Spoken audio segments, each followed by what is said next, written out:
before the first stone ever rose above the desert, before the Great Pyramid became a silhouette against the Egyptian sun, there was only a problem so large that it looked impossible. How could human beings, without iron cranes, engines, trucks, or modern mathematics on paper, lift a mountain into the sky and make it stand for more than 4,000 years? The story begins on the west bank of the Nile, where the desert turns gold at sunrise and the river moves like a living road through Egypt. In the season when the Nile flooded, the fields disappeared underwater, farmers could not plow, and thousands of people suddenly had time, strength, and a reason to work for the king. To an American audience, it may sound like the beginning of a legend, but this was not a fantasy world. It was a highly organized society with engineers, surveyors, stonecutters, boatmen, rope makers, bakers, brewers, scribes, doctors, and managers who understood something powerful. If you can organize people, materials, time, food, and belief, you can build almost anything. The pyramid was not simply a tomb. It was a national project, a statement in stone, a machine of memory, and a bridge between earth and the heavens. The ancient Egyptians believed the pharaoh was not just a ruler but a divine figure connected to the gods. When the pharaoh died, his spirit needed a place of power, a structure that would protect his body and help his soul rise into the sky. The pyramid shape itself may have represented the rays of the sun, frozen into architecture. Every sloping face pointed upward, and every polished limestone surface once reflected sunlight so brightly that the monument could have looked like a man-made sunrise on the edge of the desert. Imagine being a young worker named Menka, born in a village along the Nile, hearing for the first time that Pharaoh Khufu had ordered a pyramid greater than anything Egypt had ever seen. Menka was not a slave in chains, despite the old Hollywood image that many people grew up with. The builders of the Great Pyramid were likely organized laborers, seasonal workers, craftsmen, and specialists supported by the state. They lived in planned workers' villages, ate bread, onions, fish, meat, and drank beer, which was safer than many water sources and full of calories. Their bones, found by archaeologists, show hard labor, injuries, and medical treatment. These were not disposable bodies. They were the workforce of a kingdom. Menka arrived at Giza when the plateau was already humming like a giant living machine. He saw lines of men pulling sledges across packed ground, teams chanting in rhythm so their bodies moved as one. He saw overseers measuring the slope of ramps, scribes marking delivery counts, and craftsmen sharpening copper tools. He smelled dust, sweat, bread ovens, wet clay, animal hides, river mud, and fresh-cut limestone. The entire place seemed impossible to understand at first, but slowly he realized that the pyramid was not being built by strength alone. It was being built by systems. The first great decision was location. Giza was not random. The plateau had solid bedrock strong enough to support millions of tons of stone. It stood near the Nile, which meant heavy blocks could be transported by water when the flood season made canals and harbors usable. It was west of the river, the side associated with the setting sun and the land of the dead. It was close enough to Memphis, Egypt's royal capital, for administration and supply. Even before the first block was placed, the engineers had chosen a site where geology, religion, politics, and transportation all worked together. Then came surveying, one of the most astonishing parts of the entire project. The Great Pyramid is aligned to the cardinal directions with remarkable precision. The ancient Egyptians did not have GPS, steel tape measures, or laser levels. They had the sky. By observing stars that circled the northern heavens, surveyors could establish true north. They used sighting tools, cords, plumb bobs, water levels, and careful geometry. The accuracy they achieved still amazes modern engineers because it shows that the pyramid was not a pile of stone but a carefully planned mathematical object. Menka watched the surveyors with quiet respect.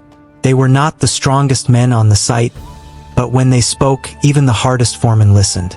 They stretched cords coated with red pigment, checked lines again and again, and marked the desert floor as if they were drawing a sacred map. A single mistake at the base could grow into a disaster hundreds of feet higher. The pyramid demanded discipline from the ground up. The base had to be leveled. This sounds simple until you remember the scale. The Great Pyramid's base covers about 13 acres. To make such a huge foundation almost perfectly flat, Engineers may have used water-filled trenches, since water naturally finds a level surface. They could cut the bedrock down, fill low areas, and check the plane repeatedly. What looks like mystery from far away becomes even more impressive when seen as practical intelligence. Observe nature, understand its rules, and use them. Then came the stones. The Great Pyramid originally contained roughly 2.3 million blocks, with many weighing around 2.5 tons, and some far heavier. Most of the core stones were quarried locally from the Giza Plateau itself. That was an engineering advantage. Instead of moving every block from far away, builders cut much of the pyramid out of the land around it. The fine white casing stones, however, came from Tura, across the Nile. Granite used in inner chambers came from Aswan, hundreds of miles to the south. This meant the pyramid was not only a construction site, it was the final point of a supply chain stretching across Egypt. Menka's first assignment was with a hauling team. The block in front of him looked like a sleeping animal, rectangular, pale, and stubborn. It rested on a wooden sledge. A foreman splashed water on the sand ahead of it. Menka did not understand why until the team pulled and the sledge moved more smoothly than expected. Wetting sand can reduce friction by helping grains bind together, making it easier to drag heavy loads. To Menka, it felt like magic. To the engineers, it was observation turned into method. The hauling team leaned into the ropes. The chant began low, then grew stronger. Pull, step, breathe, pull, step, breathe. No single man could move the stone, but 40 men moving together could. The pyramid was teaching Menka one of the oldest engineering truths. Human power becomes enormous when coordinated. At the quarry, other workers cut limestone blocks using copper chisels, dolerite pounding stones, wooden wedges, and patience. Copper is softer than iron, so tools had to be constantly repaired and resharpened. Dolerite balls, hard and heavy, were used to pound stone surfaces. Wooden wedges could be hammered into cracks and soaked with water. As the wood expanded, it helped split the rock. Nothing was easy, but everything was possible if repeated thousands and thousands of times. Scribes recorded almost everything. A pyramid project could not survive on muscle without accounting. How many blocks arrived today? How many loaves were baked? How many jars of beer delivered? Which crew completed which section? Which team needed replacement ropes? Which ramp needed repair? In a modern American construction project, you would expect spreadsheets, schedules, supervisors, payroll, logistics, and safety planning. Ancient Egypt had its own version of that system written in ink on papyrus and ostraca, broken pottery pieces used like notepads. The workers were divided into crews with names. Some may have had proud titles praising the pharaoh, almost like team names. This mattered. Building the pyramid was brutal labor, but it was also identity. Men did not merely drag stone. They belonged to a crew, competed with other crews, earned rations, shared jokes, suffered injuries, and left traces of their presence in marks hidden inside the monument. Deep within the Great Pyramid, graffiti from work gangs has survived, giving modern people a rare human voice inside the royal project. As the pyramid rose, the central question became more difficult. How did they lift the stones higher and higher? No single theory explains every detail with complete certainty, but ramps were almost certainly involved in some form. There may have been straight ramps, zigzag ramps, spiral ramps, internal ramps, or combinations that changed as construction progressed. A long straight ramp would require enormous material as the pyramid grew taller. A spiral ramp wrapping around the outside could hide the corners, making precision harder. An internal ramp is an intriguing idea because it could explain how blocks were raised without leaving huge external remains. The truth may be that Egyptian engineers used different ramp systems at different stages, solving problems as the structure grew. Menka first saw a ramp as a road into the sky. It was made from limestone chips, desert clay, gypsum, and rubble, packed hard by thousands of feet.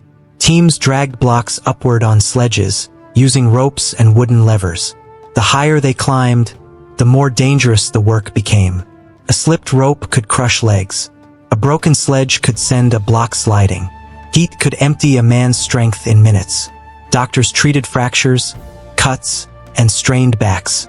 Priests prayed, foremen shouted, bakers kept ovens burning. The pyramid rose one layer at a time. Every block had to be placed with care, but the visible perfection came from the casing stones. These outer stones were cut and fitted so smoothly that the pyramid's surface became a clean geometric plane. Today, most casing stones are gone, removed over centuries for other building projects, leaving the rougher stepped core we recognize in photographs. But in Khufu's time, the Great Pyramid would have appeared sleek and brilliant, a white monument capped perhaps with a shining pyramid ion at the top, possibly covered in electrum or another reflective material. Under the Egyptian sun, it must have been blinding. Inside the pyramid, the engineering becomes even more mysterious and dramatic. Passages were not random tunnels. The descending passage angles downward into the bedrock. The ascending passage climbs toward the Grand Gallery. The King's Chamber, built with granite blocks from Aswan, sits high within the structure. Above it are relieving chambers designed to redirect weight and prevent the chamber from being crushed by the millions of tons above. Some granite beams used their weight dozens of tons. Moving them from Aswan to Giza was an epic achievement by itself. Quarry the granite, haul it to the Nile, load it onto boats, float it north, unload it, drag it across prepared routes, then raise it into the pyramid's interior. Each step could fail. The fact that it succeeded is breathtaking. Think about the river. The Nile was Egypt's highway, calendar, food source, and lifeline. During flood season, boats could move close to the construction zone through canals and artificial basins. Recent archaeological evidence, including ancient papyri associated with an official named mirror, has helped modern scholars understand how limestone blocks were transported by boat from Tura to Giza. Mirror's records describe teams moving stone by water for Khufu's project. This is one of the most exciting discoveries because it brings the Great Pyramid out of myth and into daily logistics. Suddenly, the monument is not only a wonder, it is a documented job site with managers, boats, deliveries, and deadlines. Menka never met Mirror, but he knew men like him. Officials who could look at a river full of boats and see numbers. To the workers, a boat was wood, rope, sail, and sweat. To the administrators, it was capacity, schedule, route, and output. How many trips could be made before the water fell? How many blocks per boat? How many crews at the harbor? How many days lost to damaged ropes? The pyramid was a stone mountain, but it depended on water. At night, the workers' village changed character. The desert cooled. Men sat near fires, rubbed their shoulders, repaired sandals, and told stories. Some spoke of gods. Some spoke of home. Some cursed the foreman. Some boasted that their crew had moved more stones than any other. Menka listened to older workers describe earlier pyramids, especially the step pyramid of Djoser at Saqqara and the experiments of Sneferu, Khufu's father. Egyptian pyramid building did not appear suddenly. It evolved through trial, error, ambition, and engineering lessons. Sneferu's bent pyramid changed angle partway up, likely because of structural concerns. His red pyramid became one of the first true smooth-sided pyramids. By the time Khufu's builders began at Giza, they inherited generations of knowledge. This is one of the most important truths about the Great Pyramid. It was not a miracle that came from nowhere. It was the result of accumulated expertise. The Egyptians had already learned about stone weight, foundation stability, slope angles, internal chambers, and workforce organization. Khufu's pyramid was extraordinary because it brought those lessons together at a scale never before achieved. As months became years, Menka changed.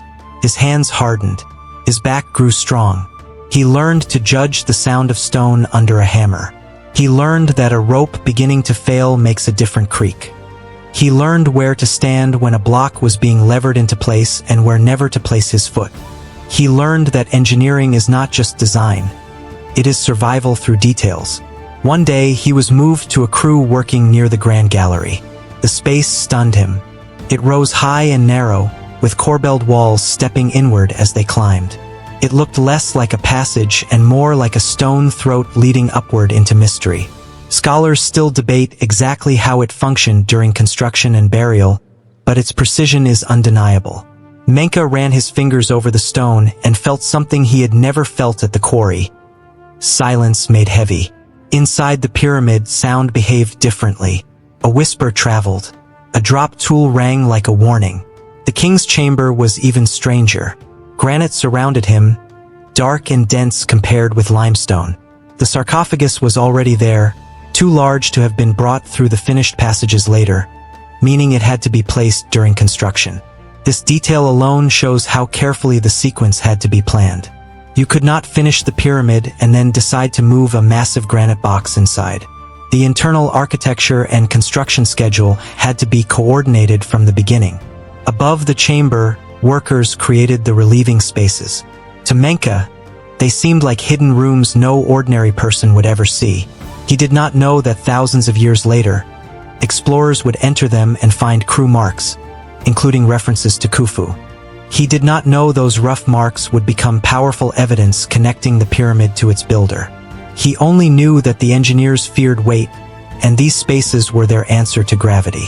Gravity was the real enemy. Every stone pushed downward. Every chamber created weakness. Every passage cut through the mass had to be protected. The pyramid's simple outer shape hides an incredibly delicate internal problem: how to build upward while leaving voids inside without causing collapse. The relieving chambers, the careful placement of beams, the use of strong granite, and the distribution of mass all show a deep practical understanding of structural behavior, even if the Egyptians did not express it in modern equations. Outside, the pyramid grew so large that Menka could no longer understand it from the ground. At first, he had seen workers placing blocks. Later, he saw terraces, then slopes, then a horizon. The project swallowed human scale. Menka could stand beside one block and know its weight through his muscles, but the whole pyramid was beyond feeling. It became weather. It became landscape. The final stages must have been among the most difficult. As the pyramid neared its peak, working space became limited. Materials had to be moved higher with increasing care. The top stones required precision because any visible error would mark the entire monument. Then came the casing, smoothed from top downward as ramps were removed, revealing the clean faces. Imagine the moment when workers dismantled the last construction roads and the true pyramid appeared, no longer a worksite but a finished miracle. Menka stood among thousands as sunlight struck the polished sides. The monument did not look built. It looked revealed, as if the desert had been hiding a piece of the sun and the Egyptians had uncovered it. The faces glowed. The edges ran sharp against the blue sky. The pyramid pointed upward with terrifying calm. And yet, what made it astonishing was not that it belonged to a god-king. What made it astonishing was that human beings had solved every problem between imagination and reality. They had cut stone by hand, moved it by river and rope, counted it with ink, lifted it on ramps, aligned it by stars, fed the workers with farms and bakeries, healed injuries, organized crews, and shaped a monument so stable that it would outlive languages, empires, religions, and nations. For an audience in the United States used to skyscrapers, bridges, rockets, and megaprojects, the Great Pyramid still deserves respect not because it used technology like ours, but because it achieved greatness with technology completely unlike ours.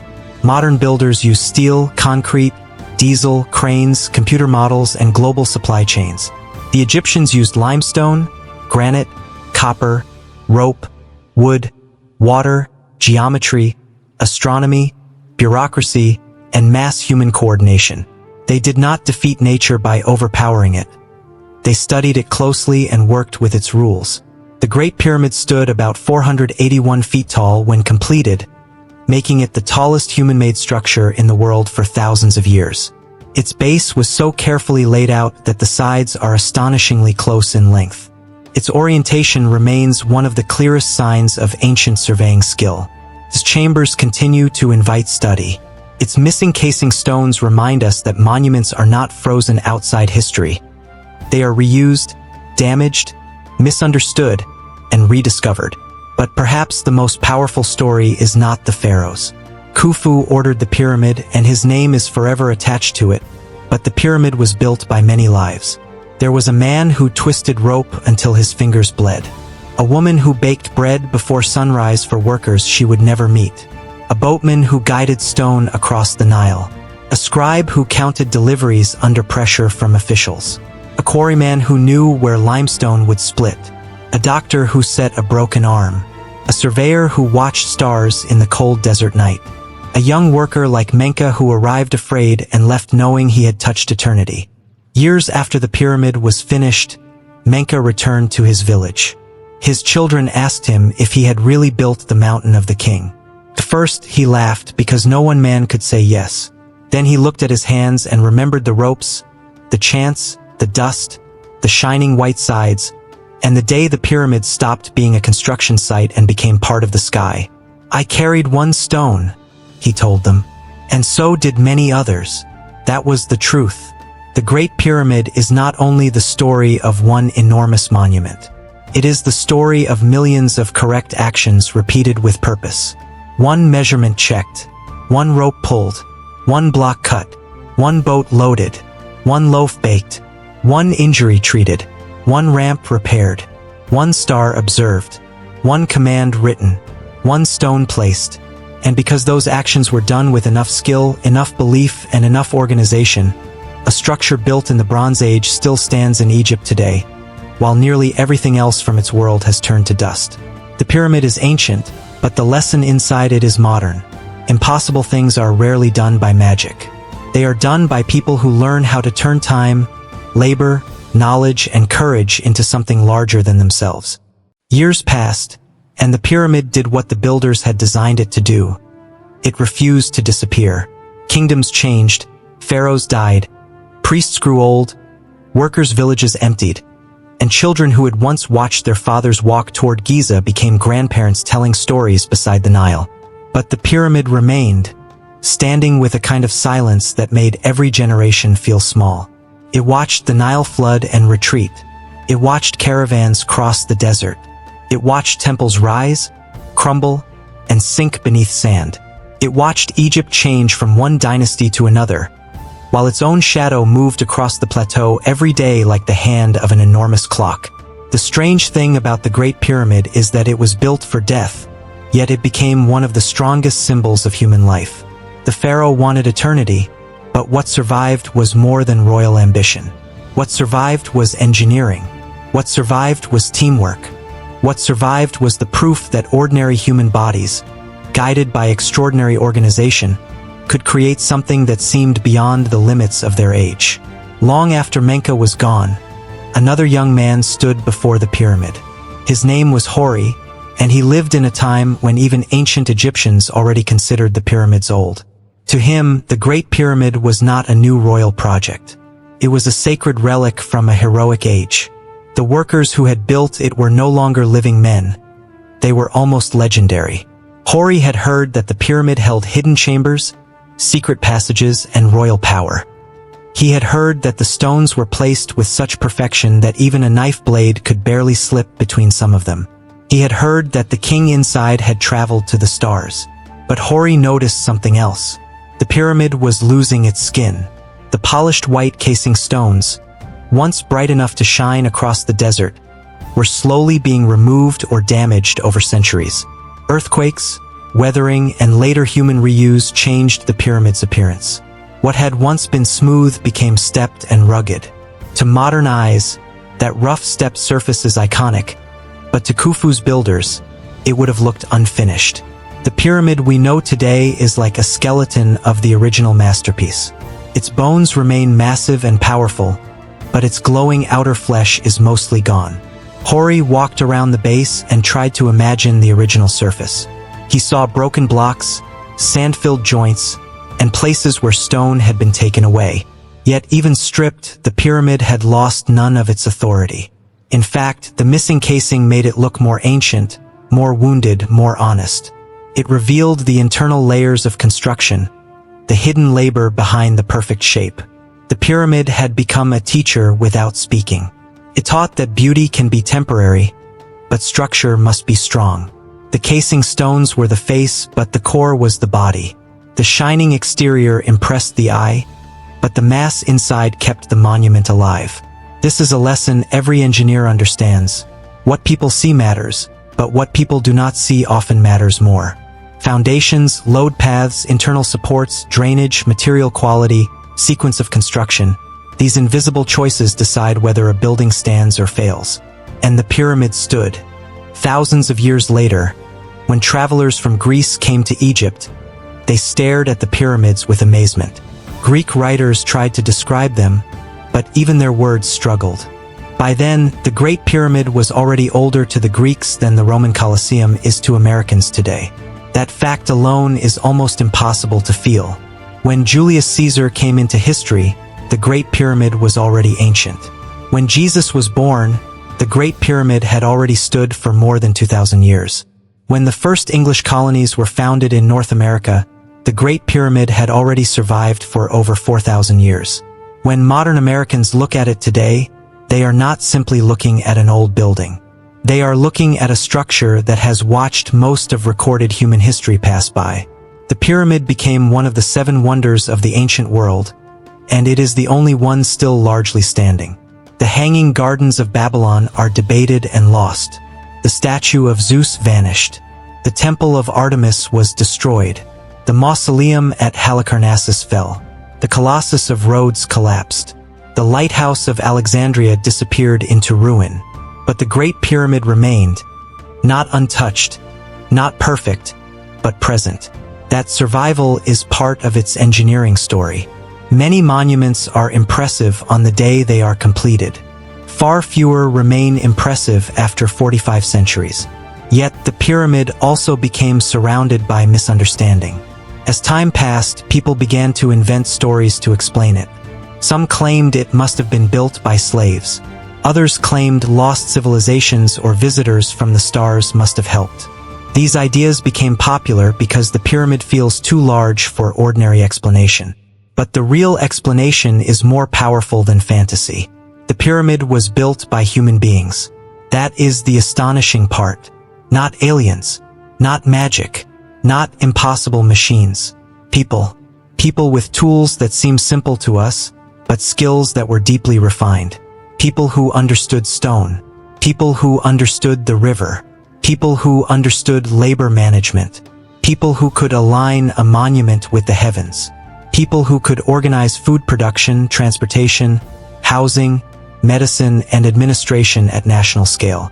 The Great Pyramid does not reduce human achievement. It expands it. In a modern American city, if a skyscraper rises, most people never think about the thousands of decisions behind it. They see glass, steel, elevators, lights, and height. But behind the building are architects, structural engineers, contractors, welders, crane operators, safety inspectors, electricians, plumbers, software models, financing, permits, schedules, supply chains, and workers who arrive before dawn. The Great Pyramid had its own ancient version of that complexity. Instead of digital plans, there were marks, chords, models, and expert memory. Instead of tower cranes, there were ramps, sledges, levers, and human teams. Instead of trucks, there were boats. Instead of radio communication, there were overseers, signals, and scribes. The tools were different, but the project logic was familiar. That is why the pyramid still speaks to engineers today. One of the deepest mysteries is not whether the Egyptians could build it, but how they controlled error at such scale. A small error at the base could have caused misalignment at the top. A poorly planned chamber could have collapsed. A weak ramp could have failed under load. A disrupted food supply could have stopped work. A bad flood season could have delayed stone transport. The pyramid was a constant battle against mistakes. Every large project has enemies. Time is an enemy. Weather is an enemy. Fatigue is an enemy. Miscommunication is an enemy. Politics is an enemy. The bigger the project, the more dangerous small mistakes become. Khufu's pyramid survived because the system behind it was strong enough to absorb problems and keep moving. Imagine a day when a stone shipment from Tura arrived late. At the harbor, an overseer shouted at boatmen while scribes checked records. The water level was falling, and if the blocks were not moved soon, the boats might be trapped in shallow channels. Ropes had frayed. A ramp needed repair. A crew was short because several men had injured their backs. A modern project manager would recognize the crisis instantly. Schedule pressure, material delay, labor shortage, equipment failure, and safety risk all at once. The Egyptian solution was not panic. It was organization. Reassign crews.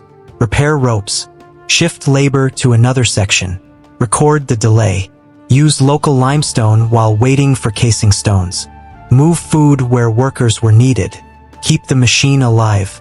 This is what makes the pyramid so extraordinary. It was not built on perfect days. It was built through problems. The sun rose too hot. Men became sick. Tools broke. Blocks cracked. Boats leaked. Officials argued. Measurements had to be redone. Ramps eroded. Workers died. New workers had to learn. And still, the pyramid rose. When we look at the monument today, we often see only the final success. But the real story is hidden in all the failures that were solved before they became permanent. There may have been moments when even the engineers felt fear. Inside the pyramid, placing the granite beams above the king's chamber would have required extreme confidence. Those beams were massive. If one shifted badly, it could crush workers or damage the chamber. Raising and positioning such stones in a confined construction environment was not simple brute force. It required planning, temporary supports, controlled movement, and experienced crews. The Egyptians may not have written structural engineering textbooks the way modern universities do, but their buildings prove that they possessed practical structural knowledge of a very high order. The Grand Gallery remains one of the most fascinating spaces because it seems almost too elaborate to be only a passage. Its high corbelled ceiling, sloping floor, side benches, and precise masonry have inspired many theories. Some researchers think it may have played a role in moving blocks or ceiling systems. Others see it mainly as a ceremonial and architectural feature connected to the burial route. Whatever its exact function, it shows that the builders could create complex internal spaces while maintaining the pyramid's stability. That is not accidental. That is engineering discipline. And then there were the so-called air shafts, narrow channels extending from the king's chamber and queen's chamber. Some aligned toward regions of the sky associated with important stars. Whether they were symbolic star passages, ventilation channels during construction, or religious architectural features, they reveal how closely the pyramid connected Earth and cosmos. The Egyptians were building in stone, but they were thinking in astronomy. This relationship with the sky shaped everything. The pyramid's sides face the cardinal directions. Its form reaches upward. Its location on the west bank connects with death and rebirth. Its internal passages may echo the Pharaoh's journey beyond the visible world. In ancient Egypt, engineering and religion were not separate. To build accurately was a sacred act. A misaligned pyramid was not just a technical mistake. It could be a cosmic failure. For modern audiences, this may be one of the hardest things to understand. Today, we often separate science from spirituality, construction from belief, labor from myth. In ancient Egypt, these things worked together. The same society that measured the stars also told stories of gods.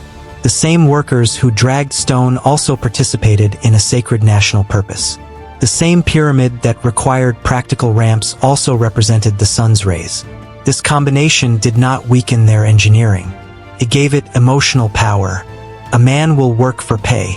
He may work harder for honor. But he may work beyond ordinary limits if he believes he is helping build eternity. Still, belief alone could not lift stone. Bread did that. Beer did that. Rations did that. Agriculture did that. The pyramid was possible because the Nile produced surplus food. Without surplus, there is no workforce. Without workforce, there is no monument. Every block at Giza was connected to fields far away, to farmers planting after the flood, to granaries, cattle herds, fishing boats, and administrative storehouses. The pyramid was made of limestone, but it was powered by wheat. This is another hidden engineering truth.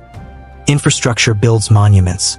Roads, canals, harbors, storage systems, bakeries, housing, and record-keeping are as important as the monument itself. The Great Pyramid was not an isolated triangle in the desert.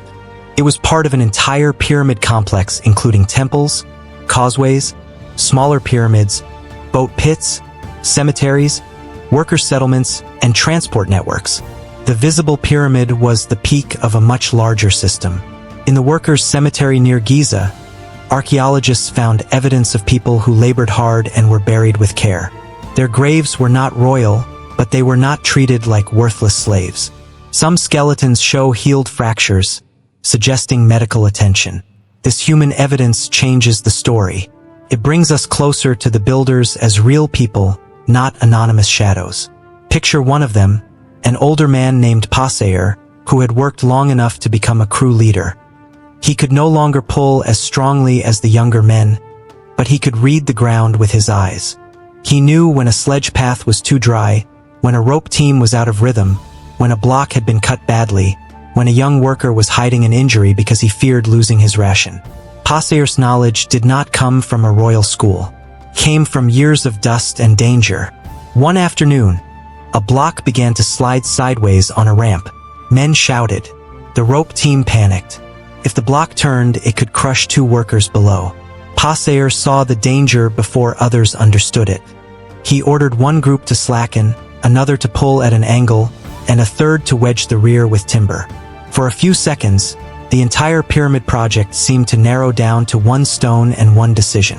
The block slowed, groaned, and stopped. The men breathed again.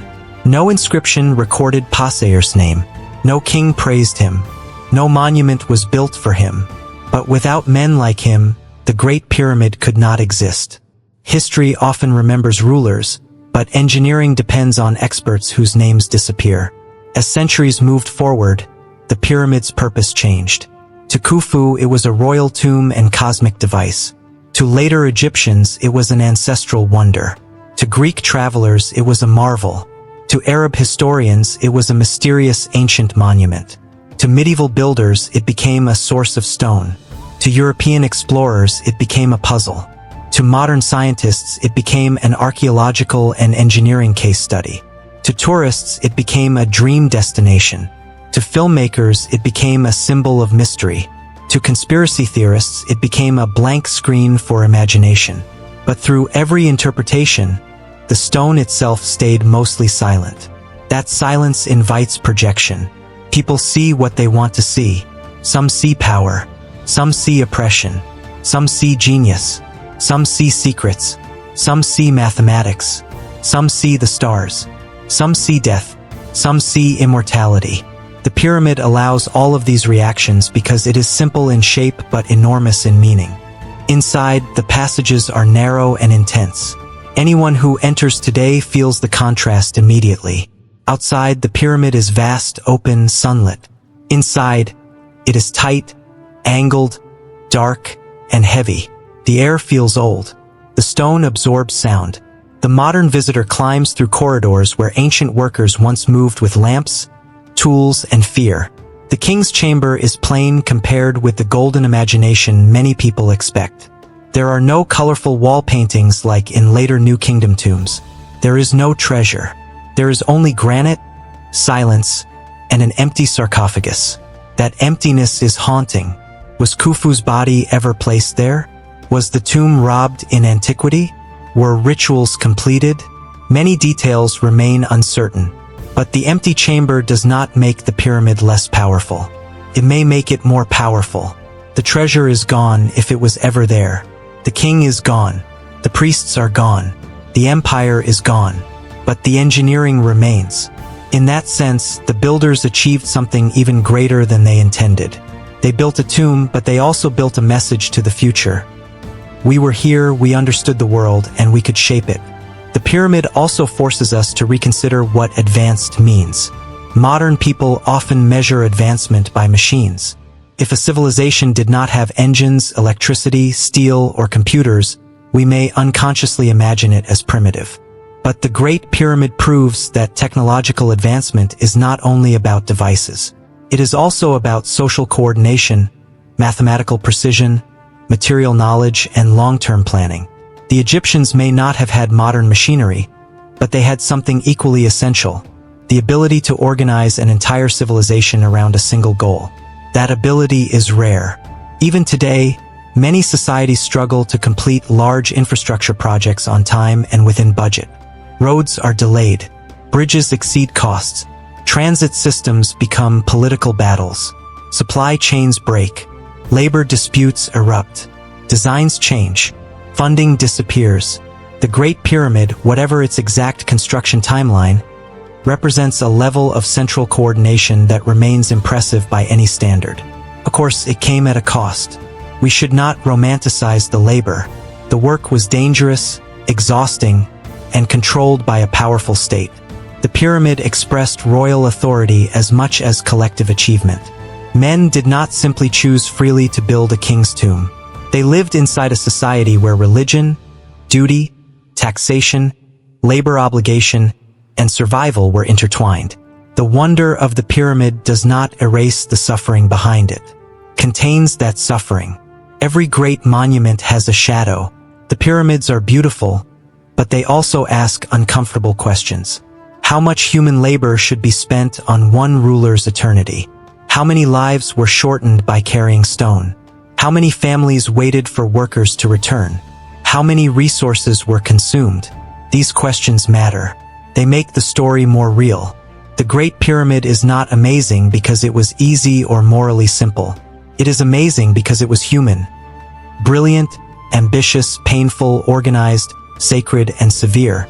In the desert, beauty and hardship often stand side by side. The sun that made the casing stones shine also burned the workers' skin. The Nile that carried blocks also flooded homes. The king who inspired the monument also commanded the labor. The same pyramid that symbolizes human possibility also symbolizes hierarchy. To understand it honestly, we must hold both truths at once. And yet, when people stand at Giza, most are struck first by wonder. The pyramid is too large for cynicism alone. It makes even skeptical people pause. A person can read every engineering explanation, every archaeological report, every theory of ramps and quarries, and still feel something wordless when standing before it. Explanation does not destroy wonder. It deepens it. Knowing that people built it with ropes and sledges makes it more astonishing, not less. Knowing that surveyors aligned it with stars makes the night sky feel closer. Knowing that boatmen carried casing stones from Tura makes the Nile part of the monument. Knowing that workers ate bread and drank beer in nearby settlements makes the pyramid less like an alien artifact and more like a human city turned upward. That is the real magic of the Great Pyramid. The more facts you learn, the more amazing it becomes. Modern research continues to reveal new details. Archaeologists use ground-penetrating radar, muon scanning, 3D modeling, satellite imagery, and careful excavation. In recent years, scientists detected a large void above the Grand Gallery using cosmic ray muon technology. The exact purpose of this void remains uncertain, but its discovery proves that the pyramid still holds secrets. Not supernatural secrets, but architectural ones. Even after centuries of exploration, the monument has not finished speaking. This is another reason the pyramid remains alive in the modern imagination. It is old, but not exhausted. It is studied, but not fully solved. It is famous, but still mysterious. Unlike a fictional mystery, its unanswered questions are made of real stone. How exactly were the highest blocks moved? What was the complete sequence of construction? How were the internal chambers integrated into the rising mass? What was the precise function of every passage and shaft? How many workers were on site at different stages? How did ramp systems change over time? What rituals were performed during construction? Some answers are likely, some debated, and some may never be known with certainty. But uncertainty should not become an excuse for fantasy. The unknown parts are not proof that humans could not build it. They are proof that ancient construction methods were complex and that much evidence has disappeared. Ramps were dismantled.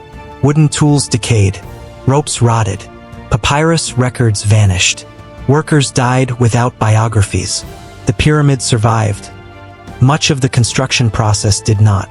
This is why archaeology is like detective work after the crime scene has been cleaned by time. A few marks on stone, a worker's cemetery, a harbor trace, a papyrus log, a tool fragment, a quarry scar, a ramp remnant, each clue matters. No single clue tells the whole story. Together, they create a picture of a civilization capable of remarkable practical intelligence. The pyramid's endurance also depends on its shape. A pyramid is one of the most stable forms humans can build. Wide at the base, narrowing toward the top, it spreads weight downward and outward. Unlike a tall vertical tower, it does not fight gravity in the same way. It cooperates with gravity. This is why pyramidal forms appear in different cultures around the world, though built for different reasons and with different methods. The shape is naturally strong, but strength of shape alone was not enough. The Egyptians had to control the slope. Too steep, and the structure might become unstable or difficult to build. Too shallow, and it would lose height and symbolic power. Earlier pyramids show experimentation. The bent pyramid's change in angle is a visible lesson in structural adaptation. By Khufu's time, the builders had learned enough to commit to a grand slope with confidence. The Great Pyramid's angle created a balance between height, mass, and stability. Its geometry was not abstract decoration. It was functional symbolism.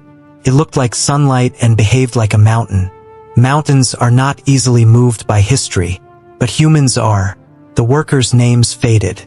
Their language changed. The gods they worshipped lost temples. The royal court vanished. Egypt was conquered by foreign powers. Greek, Roman, Arab, Ottoman, French, British, and modern Egyptian histories all passed across the land. The pyramid remained through them all, becoming less a possession of one king and more a possession of humanity. Today, a visitor from New York, Texas, California, Florida, or anywhere else in the United States can fly across the ocean, ride toward Giza, and see the pyramid rise through the haze beyond modern Cairo. That first view can feel strange because the ancient and modern worlds collide. Cars move through traffic. Vendors call out. Cell phones record video. The city presses close. And there, behind it all, stands a monument older than most ideas people use to define civilization. The pyramid does not need isolation to be powerful. It is powerful precisely because it survives beside modern life. It is not a museum object sealed away from time. It is still part of a living landscape. For an American viewer, the scale can be compared to familiar things, but comparison always fails. The Statue of Liberty is iconic, but much younger and smaller. The Empire State Building is taller, but built with steel, elevators, and modern machinery. Hoover Dam is massive, but created in an industrial age. The Great Pyramid belongs to a world without engines. That is why its presence feels almost impossible. It forces the mind to travel backward into a different definition of capability. Imagine explaining to a modern construction crew that they must build a 481-foot stone pyramid using no steel cranes, no trucks, no power tools, no concrete pumps, no hard hats, no radios, no computer models, no electricity, and no modern surveying equipment. Then tell them the structure must survive for thousands of years. The challenge would sound absurd. Yet the Egyptians did it. Not quickly, not easily, not perfectly by modern standards, but successfully. And success over 4,000 years is a standard few buildings can meet. The pyramid also reveals how leadership works at scale. Khufu's command may have started the project, but command alone does not build. A ruler can order a pyramid, but someone must translate that order into quarry marks, rope teams, food rations, delivery schedules, ramp gradients, chamber plans, and daily labor. Between the king's dream and the finished monument stood layers of officials, architects, engineers, scribes, and workers. The Great Pyramid is therefore a monument not just to royal power, but to administrative intelligence. Without administration, ambition collapses. This is true in every age. A president can announce a national project, a CEO can launch a moonshot, a general can order a campaign, an architect can design a tower, but execution depends on systems. The Egyptians were masters of execution. They knew how to count grain, assign labor, move materials, and maintain ideological unity. Their bureaucracy was not glamorous, but it was one of the engines of the ancient world. Somewhere in that bureaucracy, a scribe sat with a reed pen and recorded numbers that seemed ordinary at the time. Today, those numbers would be priceless. How many workers on the north face? How many blocks placed in a week? How many boats from Tura? How many copper tools issued? How many men injured? How many rations consumed? Most of those records are gone. But the pyramid itself is the final report. Says, the project was completed. One of the most emotional ways to understand the pyramid is to imagine the final worker leaving the site. Not the king, not the high priest, not the chief architect. Just a man carrying tools, walking down from the structure after the last task was done. Behind him, the pyramid stood complete. Ahead of him, ordinary life waited. He may have been proud. He may have been exhausted. He may have felt relief. He may not have understood that his work would be discussed in languages not yet born by nations not yet imagined. He simply went home. That is how history is often made, by people who do not know they are making it. The Great Pyramid's builders did not know about America. They did not know about airplanes, documentaries, YouTube, smartphones, or tourists taking selfies. They did not know that children in classrooms thousands of miles away would learn about them. They did not know that engineers with advanced degrees would still debate their methods. They did not know that their stonework would become a symbol of mystery across the planet. They knew the king had ordered a pyramid. They knew the stone was heavy. They knew the sun was hot. They knew the rope had to hold. And that was enough. The greatest achievements are often built from immediate tasks, not distant fame. Pull the rope, cut the block, check the line, bake the bread, load the boat, repair the ramp, place the stone, repeat until the impossible becomes visible. When modern people chase big dreams, the pyramid offers a hard but useful lesson. Grand visions are not completed by inspiration alone. They require boring systems, repeated labor, measurement, correction, patience, and sacrifice.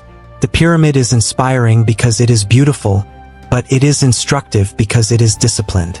Discipline built the wonder. Not one burst of genius. Not one secret machine. Not one mysterious formula. The Great Pyramid was the product of thousands of disciplined actions across years. Its miracle is not that it escaped reality. Its miracle is that it obeyed reality so well. Stone is heavy, so move it by water when possible. Sand creates friction, so wet it. Large structures need strong foundations, so choose bedrock. Chambers can collapse, so relieve weight. Workers need strength, so feed them. Long projects need records, so write everything down. Direction matters, so watch the stars. Height requires access, so build ramps. Precision matters, so measure again.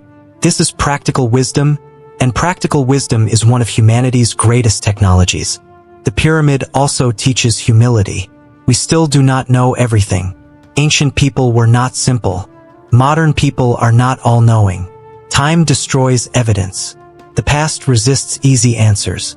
Every serious scholar must balance confidence with caution.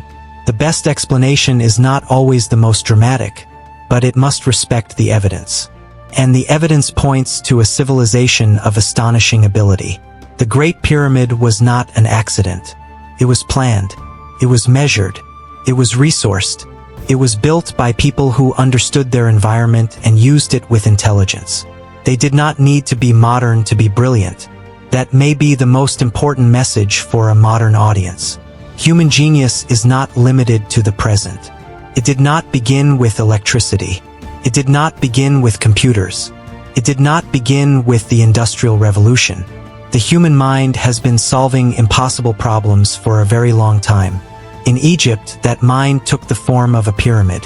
At sunset, when the light turns warm and the desert cools, the Great Pyramid changes again. Its rough stones glow amber. Shadows deepen between the courses. The city noise softens. The monument seems less like an object and more like a memory. It is easy to imagine the ancient work crews still there in the fading light. Men hauling sledges, foremen calling rhythm, scribes counting loads, surveyors watching the horizon, boatmen tying ropes, bakers pulling bread from ovens, doctors wrapping wounds, priests raising prayers, and somewhere among them a young worker looking up at the growing shape and wondering whether it would truly last forever. It did not last forever in the way Khufu imagined. His body is gone. His cult faded. His kingdom changed. His polished casing was stripped away. His monument was opened, studied, climbed, damaged, protected, photographed, and argued over. But in another way, it did last. It lasted because people still ask how. It lasted because it still makes us feel wonder. It lasted because its stones still carry the intelligence of the hands that placed them. It lasted because the dream of building something greater than one lifetime is still alive. The Great Pyramid is not just Egypt's story. It is a human story. It belongs to every person who has ever looked at a task and thought, impossible, then started anyway. It belongs to every worker whose name was forgotten but whose labor changed the world. It belongs to every engineer who knows that beauty depends on structure. It belongs to every dreamer who understands that the sky is reached one stone at a time. And so, when the desert wind moves across Giza, it does not only pass over ancient rock. It passes over a message carved into the landscape by a civilization that dared to organize itself around eternity. The message is simple but enormous. Human beings are small, but together, with knowledge, discipline, and belief, they can build things that make time itself look weak.